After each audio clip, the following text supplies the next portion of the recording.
Well, you see it from one angle, and it's hard to tell. But what I do know is the president called it self-defense, and the Kristi Noem called it domestic terrorism.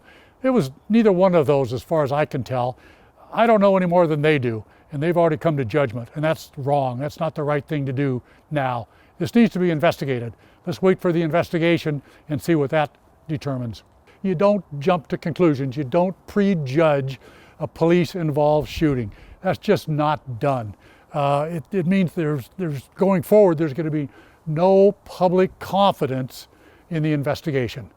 You just don't do that. So it's all about transparency, it's all about accountability, and it's all about maintaining the trust of the public. And when you jump to conclusions, when you prejudge a situation, nobody is going to have confidence in what ensues.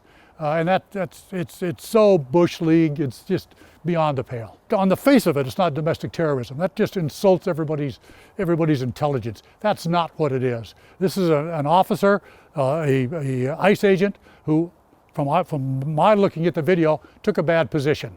If you don't want to get run over, don't get in front of a car, because when you do, as a police officer, bad things are going to happen. Either you're going to get hit or you're going to have to shoot the driver. Just don't get in front of a car in the first place. It's the police equivalent of don't run with scissors.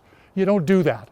And yet he did, and the results were horrible and fatal. And that should not happen and didn't need to happen. Regardless of how the investigation turns out, that did not need to happen. I've been around for 43 years. I've seen lots of officer-involved shootings in front of cars. And in almost every situation, it didn't need to happen. Don't get in front of that car. And we train officers, don't get in front of that car. Don't shoot at a car.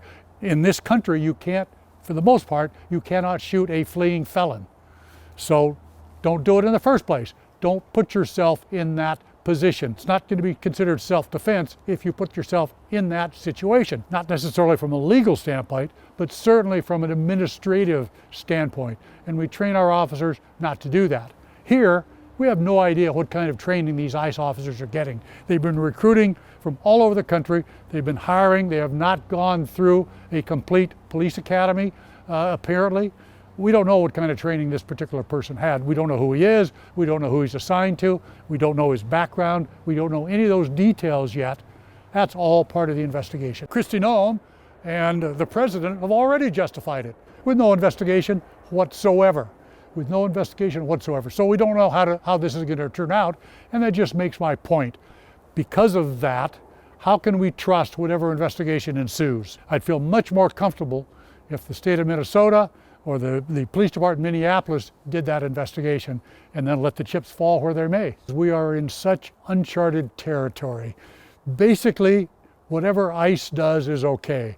According to the president, according to Kristi Noem, according to Tom Homan, whatever they do is okay. We have not been in that position before, I don't think. What we do know is the woman that was killed, she was a demonstrator. She's not a bank robber. She was not a terrorist. She was not a fleeing felon by any stretch of the imagination. And yet she was shot and killed. How did that happen? Why did that happen? What's going to happen next? That's what I want to know. As a 43-year police officer, I'm passionate about it. Our job is not to kill people. Our job is A, to come home at the end of the shift, and secondly, to come home without shooting somebody. And that's really, really important. So when I see this, when I see the supposed leadership, that's what bothers me the most. Frankly, stuff happens. Stuff happens. Bad things happen, especially when you're a police officer. But what we have to look at is how the government, the bosses, react when those bad things happen. Are they transparent? Do they do an investigation? Is it a fair investigation? Do they not rush to judgment? That's what we should be looking for. Gotcha. That's what's most important in a situation like this. And so far, I haven't seen it. We'll see what happens going forward.